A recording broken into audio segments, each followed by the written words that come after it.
Alexander's plan to build his great city began with a verse from Homer's Odyssey. There is, in front of Egypt, in the sea with many swells, an island called Pharos. Guided by these clues, Alexander the Great founded his future city at the western end of the Nile Delta.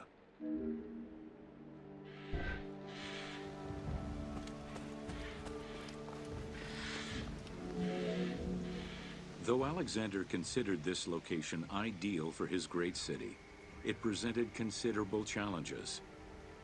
Too difficult to access during storms, the surrounding swamps threatened disease, and the limestone soil prevented the growth of healthy crops. However, due to the influence of his mentor Aristotle, Alexander the Great recognized that the true value was its strategic emplacement.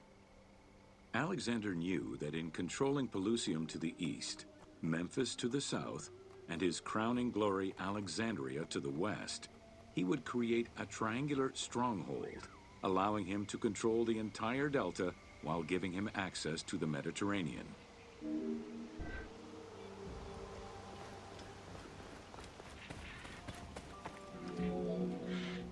The Great Walls of Alexandria had a humble beginning. Lacking chalk to outline the future city's foundations, architects were forced to use flour instead. Clouds of migrating birds swept down and ate the flour, erasing the plans. This prompted Alexander to seek guidance from the oracles, who reassured him that his future city was destined to feed a large population.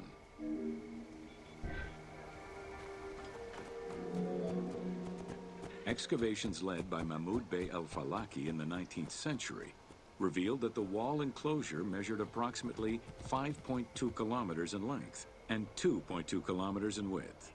It was roughly 9 meters in height.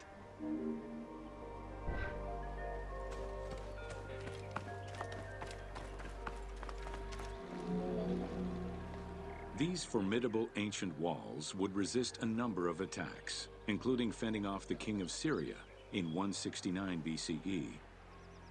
It wasn't until 295 CE that they eventually fell to Roman Emperor Diocletian, and this only after 8 months of relentless assault.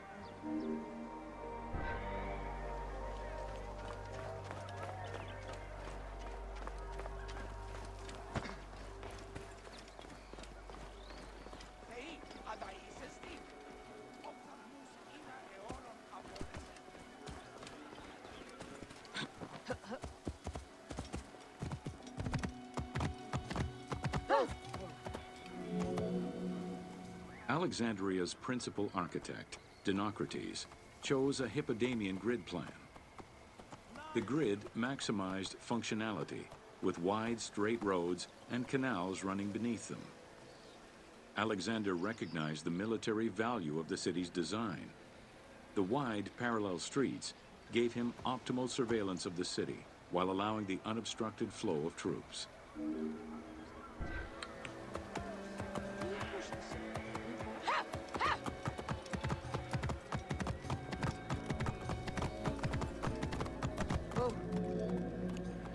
A central corridor ran from the Mediterranean's north port down to Lake Mareotis to the south. This thoroughfare acted as an unobstructed link for commercial trade and travel between the two ports. Many of the streets were bordered with grand buildings and parks, including Canopic Street, with its impressive gate bordering the eastern end.